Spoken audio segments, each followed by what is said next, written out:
as you can see behind me, the Sheffield Trade Union Council have organised a rally today called Sheffield Needs a Pay Rise. The aim of today's event is to convince central government to raise the national living wage to £10 an hour.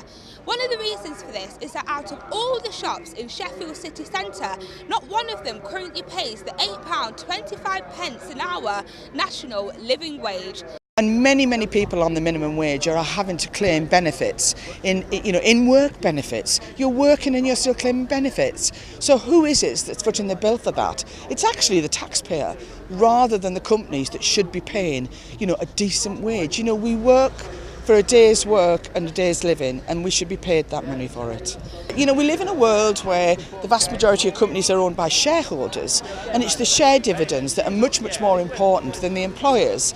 Historically, when you had companies that were owned by families, everybody was in that, they were a family together, and if the company did well, the owners of that company would share it with the workers, and the workers would understand when things sometimes weren't as good.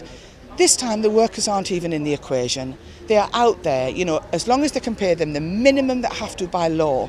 And in actual fact, there's many in this country that are breaking the law, and we need to take them to task as well. But a minimum wage is an existing wage. It's not allowing people to live and have aspirations and hope for the future. And that's such a sad indictment to leave our children with.